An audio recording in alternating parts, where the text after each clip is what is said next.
അസ്സലാമു അലൈക്കും വറഹ്മത്തുള്ളാഹി വബറകാതുഹു.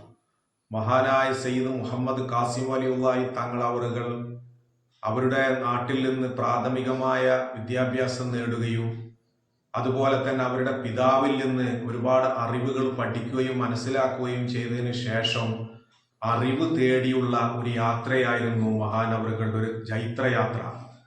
അത് ഹിജ്റ 1056 17ാമത്തെ വയസ്സിൽ മഹാനവറുകൾ നാടും വീടൊക്കെ ഉപേക്ഷിച്ചുകൊണ്ട് അറിവ് തേടിക്കൊണ്ടുള്ള യാത്ര.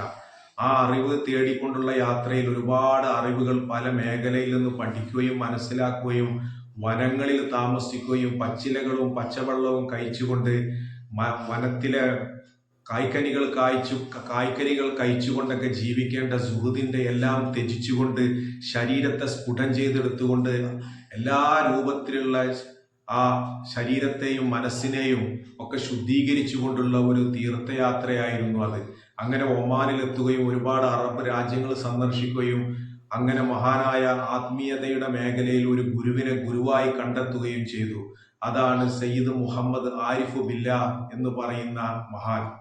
ആ മഹാനെ കണ്ടെത്തുകയും അവര് റിഫായി ഷേഖ് റളിയല്ലാഹു അൻഹുവിന്റെ സന്താന പരമ്പരകളിൽ ജനിച്ച മഹാനെ കണ്ടെത്തുകയും അവരിൽ നിന്ന് ധാരാളമായിട്ട് അറിവുകൾ പഠിക്കുകയും തസവുഫ് പഠിക്കുകയും ആത്മീയമായിട്ട് ഒരുപാട് കാര്യങ്ങൾ മനസ്സിലാക്കുകയും ചെയ്തു എന്ന് മാത്രമല്ല, റിഫായി ഷേഖ് റളിയല്ലാഹു അൻഹു ഈ ഷെയ്ഖിന്റെ അടുത്ത് വന്നുകൊണ്ട് പറഞ്ഞ് ഇവർക്ക് ഈ കാസിം വലിയുള്ളാഹി തങ്ങൾക്ക് നിങ്ങൾ ഖിലാഫത്ത് ഏൽപ്പിക്കണം എന്ന് പറയുകയും അങ്ങനെയാണ് അദ്ദേഹം റിഫായി ത്വരീഖത്തിന്റെ ഖലീഫയായി മാറുന്നത്.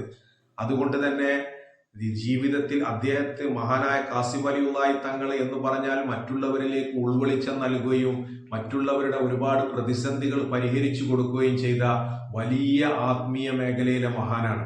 അവരെ നമ്മൾ ഓർക്കുന്നതും അവരുടെ ത്യാഗങ്ങളും അവരുടെ കഷ്ടപ്പാടുകളും അറിവ് തേടി ഒരുപാട് മേഖലകളിലൂടെ സഞ്ചരിക്കലും ഒക്കെ വലിയ പാഠങ്ങൾ നമുക്കുണ്ട്. അള്ളാന്റെ റസൂൽ സല്ലല്ലാഹു അലൈഹി വസല്ലമ തങ്ങൾ പറയുന്നു, തറക്തു ഫീക്കും അംറൈൻ കിതാബുല്ലാഹി വ ഇത്റത്തു അഹ്ലി ബൈത്തി. രണ്ട് കാര്യങ്ങൾ നിങ്ങൾക്ക് വെടിഞ്ഞുകൊണ്ടാണ് ഞാൻ പോകുന്നത്. ഒന്ന് അള്ളാഹുവിന്റെ ഗ്രന്ഥമായ ഖുർആനും, രണ്ട് എൻ്റെ കുടുംബത്തെയും. അത് രണ്ടും മുറുകെ പിടിക്കണമെന്നാണ് നബി സല്ലല്ലാഹു അലൈഹി വസല്ലമ തങ്ങൾ പറഞ്ഞത്. അസ്സലാമു അലൈക്കും.